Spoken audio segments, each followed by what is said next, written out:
Good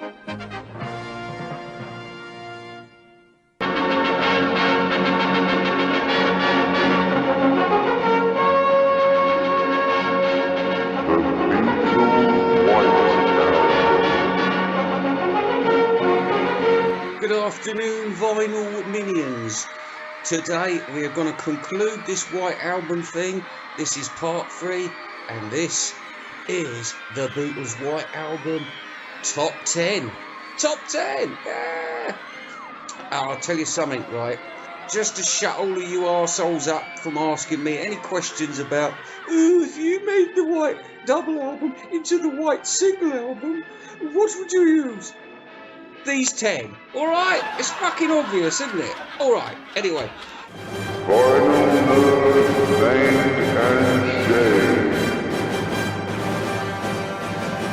Okay, this is a part of the show I've not been looking forward to. It's come to a point where I'm going to have to start complaining about certain people. And this man, he's had it coming. He is a Californian man.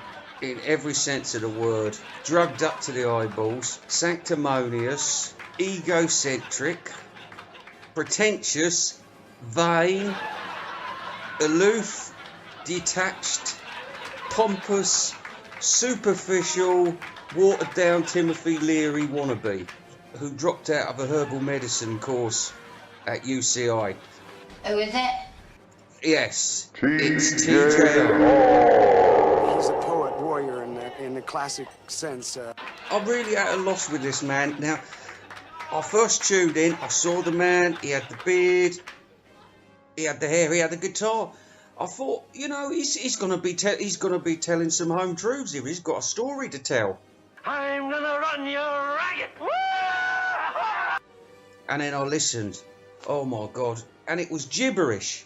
From start to finish, it was gibberish. And if you think there's going to be like a punchline at the end, like, oh my God, really? There wasn't. It was just, you know, after about 15 minutes of rambling, I thought, he's just going to say something really obvious. And he did. And it's happened every time. And the worst crime, and this is what he's up here for, you stand accused, TJR. You stand accused, my friend. This terrible crime was about Paul McCartney's voice. Now, somebody had asked him a question. It was a basic question.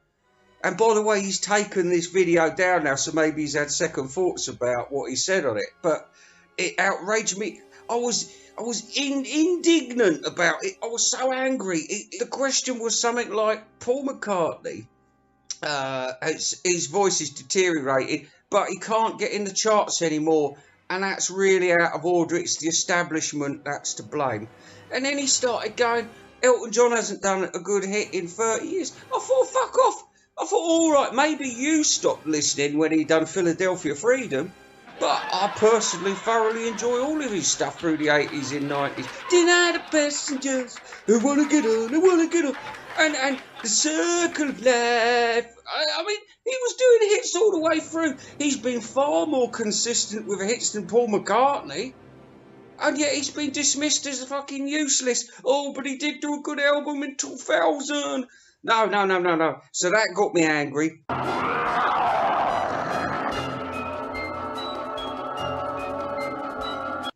And then he starts, that's not a fair question to the bloke who'd asked the question. Not a fair question. Shit. If you've got a poker up your arse, mate, you don't say, is that fair or is not fair? You just got to deal with it. That's the honest truth. Sort it out. Sort it out. You can't sit on the fence. Don't sit on the fence. It's bad news. And the song at the beginning of your YouTube channel is not very good. Show us what you can do. Show us what you can write instead of that lounge music. Thank you. TJR. Yeah, just altogether pointless. Oh, show me round, there's no big mountains way down south. Take me to your daddy's farm. Let me hear your balalaika's ringing out. Come and keep your comrade warm. I'm back in the USSR. Back in the USSR. Down.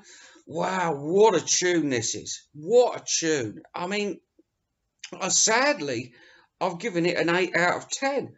And the only reason is, do you remember there was a song called Free Nelson Mandela? Now, not only has he been freed for about 30 years, but he's also been dead for a few years. So there ain't really much point in ever hearing that song again. Now, I don't know if you lot know, but once upon a time, there was a country called the USSR. It's called Russia again now. Now, the trouble is, he's going into Russia and he's singing back in the USSR. Well, you can't say back in Russia, can you? It's difficult, but it's a fabulous song. It really, I love it. You know what I mean? It's one of them songs, I dig it out. It's one of their best rockers. It really is. The harmonies are fantastic.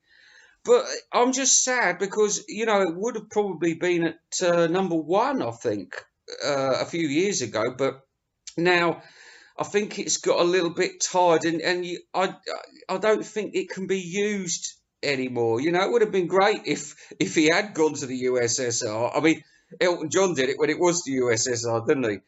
But Paul McCartney went there when it was Russia, and as a result, you know, he got it wrong, and bit of a joke. But anyway, fabulous. 8 out of 10, baby. 8 out of 10. Should be at number one, but that's history talking. I'm sorry.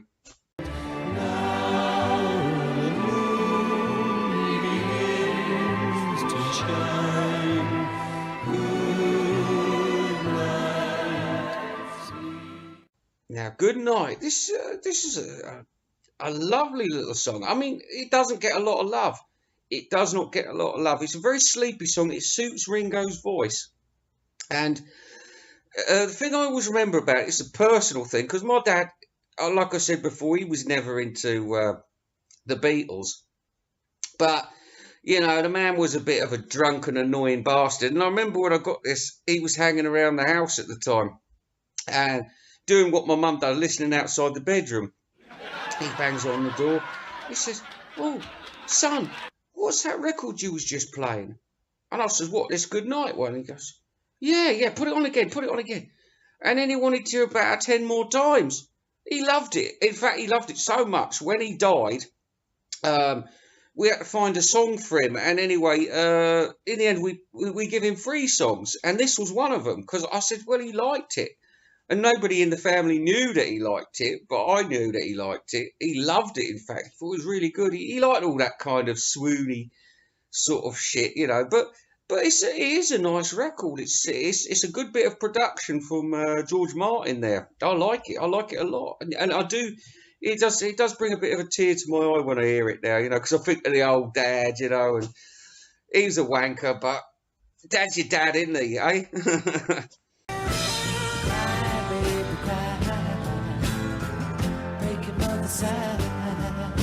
She's old enough to know better. Cry, baby, cry. Do you know what? I absolutely adore this song. Over the years, some of the songs have got less. You know, I've listened to them a bit less, or I don't like them anymore. Some I like a bit more than I used to. But this one's been consistent all the way through. There's this strange, spooky piano, and it's very basic. Ding, ding, ding, going down the scale, I think. But it's a very atmospheric record. It's and it had a very simple beginning. I think it said in the Hunter Davis book that he was writing it at the time, watching an advert like "Cry Baby Cry, Make Your Mother Buy." So it's a little bit ripped off, but I don't care because I'll never see that fucking advert. But I love this, and John's voice in it. Whoa, it's got a very good atmosphere. It's really, you know, there's something really, really fantastic about this song. It's not a classic by any means, but I'm giving it a 9 out of 10. With voices out of nowhere, put on specially by the children for a luck. One sunny day, the world was waiting for the lover. She came along to turn on everyone. Sexy Sadie. All right, Sexy Sadie. All right, we all know the story written about the Maharishi, blah, blah, blah, blah, blah, blah, blah. Another one which doesn't seem to be anybody's favourites, but I'm very big on side 4. Is it side 3 or side 3 of the White Album? The Green Apple side, you know. And I love this one. I do. I love it, Sexy Sadie. And you know what I mean? I always get in my head, you know, you get like a video in your head sometimes, don't you? And I always get this sort of idea about me and a couple of my schoolmates all trying to impress this bird called Mignon Carroll. Yeah, I know she was hot. I wonder whatever happened to her. Mignon Carroll, if you're out there, you could be my 4th wife. Shh, don't tell Mavis. I'm joking. Everybody's got something to hide, except for me and my monkey.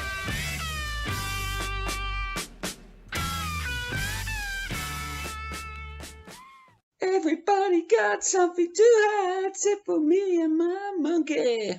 You know, I really like this song a lot. I mean, it's such a rocker. It's another forgotten one, though, and another brilliant one from side 3. Excellent. What can you say?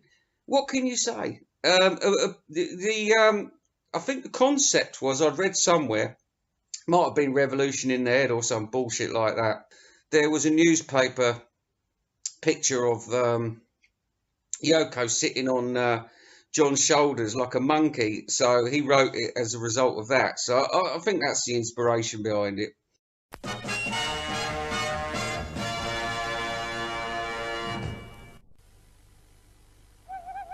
Oh, well, so this thing coming out of the sky had one long horn and 2 big eyes. What was he doing? What could it be? And a blind Rabina, and it came to me. He walked right up and he gave me the drink. He said, it's made from Rabina. See what you think. Black currant goodness, now it appears. On my planet, we think it's real. I'm a one-horn, two-eyed, sparkling Ribena drinker. You're a one-horn, two-eyed, sparkling Ribena New drinker. sparkling Ribena tastes out of this world. Sure tastes good to me. Help me. They took all my money. They took all my money.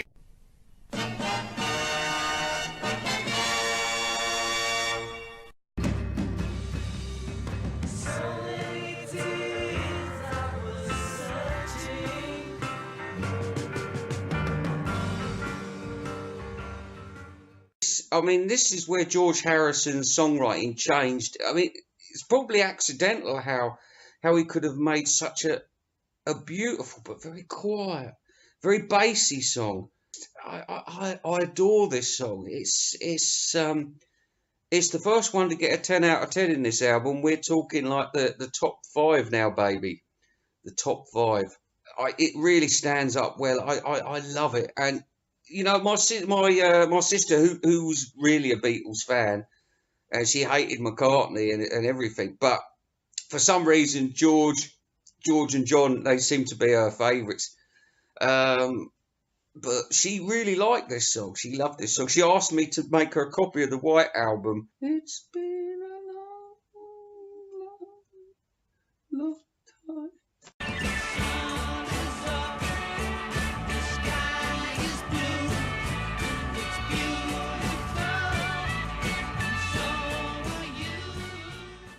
At number 4 is Dear Prudence. Now, we all know this is about Maya Farrow's sister, Prudence Farrow. And I just saw this YouTube clip the other day, and you should check this out. I might put a link below, but she was asked a simple question. Can you tell us about the song Dear Prudence? Now, she'd just written a book about it, probably the most boring, wacky, California-headed bullshit book you've ever read. I haven't read it, but I could just tell by listening to her and looking at her that she'll be fucking talking drivel, talking to plants and that kind of thing. You know, that sort of wacko. Always a hippie. Help me. They took all my money. They took all my money. And anyway, she says at the beginning of this question, when, you know, like, how did it come about? And she said, now, I'm asked this question a lot, and there's not a simple answer to it. So I thought, come on then, let's fucking hear it. And right at the beginning, she said, I was in my tent meditating, and I wouldn't come out when they was sort of saying, come on, let's go out, play some music, do this. And she wanted to stay indoors and meditate. Now, that was the answer to the question, really. But she carried on clattering for about 30 minutes about bullshit. I mean, check the video out. It's fucking... I'll tell you what, if I was John Lennon, I'd come back from the grave and say, actually, you ain't fucking worthy of such a brilliant tune. Because Dear Prudence is a beautiful song. I love it so much. I mean, I don't think there's many of you out there that wouldn't put this Dear Prudence top 5. It is fantastic, my friend. Fantastic. The sun is up. The sky is blue, it's beautiful, and so are you. Happiness is a warm gun. Happiness is a warm gun. Now, this is a very current song. I mean, all the trouble that you've been having in America these days with the shooting and things like that. I mean, it is a very relevant track. Happiness is a warm gun.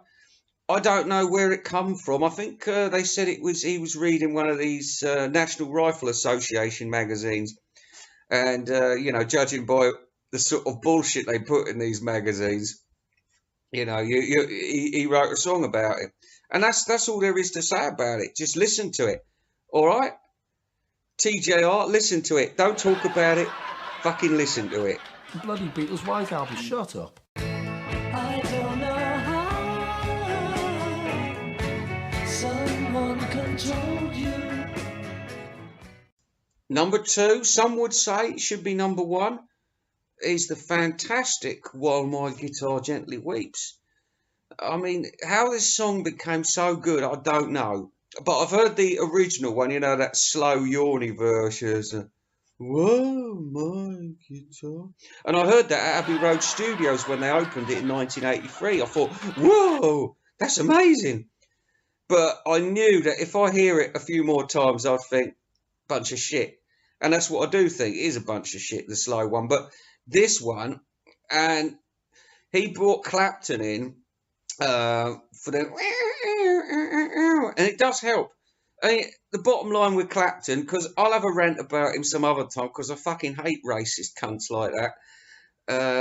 I think maybe because, and I'm all into cultural stereotypes. So, I'm not being racist, but a black man has got a big willy, generally.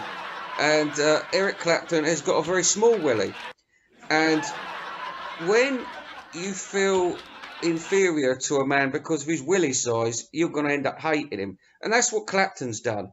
That's why they call him slow hand, because he's just got a little finger to work with, not a big old weapon, you know what I mean? Foreplay, that's for wimps. I know where you're coming from, Black Brothers. But it's a fantastic song. While my guitar gently weeps. Now, this would have been George's best Beatles song, but Here Comes the Sun is magnificent, magnificent. But I do think this is better than Something. Something's a little bit too oily, do you know what I mean? A little bit too. But we'll talk about that in Abbey Road. But this was just where George was really coming into himself, really doing some good stuff. But it didn't last long. In fact, just past the Beatles, his time, his songwriting time was over. That's another talk for another day, but it wore off after All Things Must Pass. I don't think he ever did anything colossal after 1970, to be honest with you, but there we are. We'll discuss. Blackbird singing in the dead of night. Take these broken wings and learn to fly. All right, here we are. Ta-da! Now, at number 1, some might disagree, but I don't. It's not the greatest song of all time. In fact, I'd never heard it until I got the album in 1981. So it shows you that it weren't out there all the time. But everyone seems to know it these days, especially a certain type of person. I had this girl, she wanted to pop round, smoke some dope. And she said, oh, have you got any music to put on? And I said, well, have you got anything requestable? She said, have you got the White Album? I said, yeah. Now, I was living on the bottom floor of some apartments at the time, and she really wanted it on loud, I said, look, listen, babe. I said, I can't, because I don't want to upset the neighbours. but you've got to listen to this loud. Yeah, you've got to listen to it loud, but round your own fucking house, all right? But anyway, the funny thing about this song, now, this is a controversial myth that I'm going to destroy right here today. Now, sometimes when you're a band as big as the Beatles, you're followed by all kinds of people in high society, in the establishment, intellectuals from university, professors. Everybody's going to be talking about you, especially if you're at the top of your game. Now, the Beatles were, after Sgt. Pepper, everyone was, you know, the intellectuals were all swarming in on them, dissecting everything. You know, oh, what does this mean? Is there a psychedelic meaning to this? Now, what really happened with this was, in my opinion, Paul is sitting outside and he sees a blackbird. And he thinks, I think I'll write a song about a blackbird. Of course, when everybody bought the album and they're all sitting there talking to McCartney, licking his arse, some wise old owl with a bit more intelligence than McCartney equated the civil rights movement in America to this song Blackbird. Now, you know, that's a good equation. However, it's not what Paul done. But being Paul, in his head, hang on a minute. Oh, my man's just given me a meaning to my song, apart from a blackbird. It is now the plight of black people in America. Bullshit. Bullshit. McCartney has not got the intelligence or wit to have put those two things together. And I'll tell you why I really think this is because in England we have a slang word for women and it's bird. And it's generally seen as derogatory. I mean, if you're a bird, you're a better looking girl. If you're not a good looking girl, you're a mutter or another word. But if you're a bird who's, you know, a sexual object, really, you know. There's a nice bird lives down the road. Now, sometimes people would say something like, oh, yeah, it's that Indian bird or it's that blackbird. Now, that you couldn't put to a song, you know, blackbird is slang and it's derogatory. So, in that way, there was never any involvement in the black race in this song. So there you go. Invisible Ray has explained to you the truth, and I'd be interested to hear what you think. But having said that, take away the bullshit excuse of McCartney and what history seems to record, and listen to the song. And this is the beauty of it. It is simple, it's short, and it's telling a story about a bird. Not a story, but it's just saying, enjoy the bird, he's singing. And it is a beautiful song. I love it. I love this album. And it is maybe the second favourite album of all time from me. But it's out there. Larry Graves, what is it? It's a 10 out of 10. Absolutely. See you later, folks.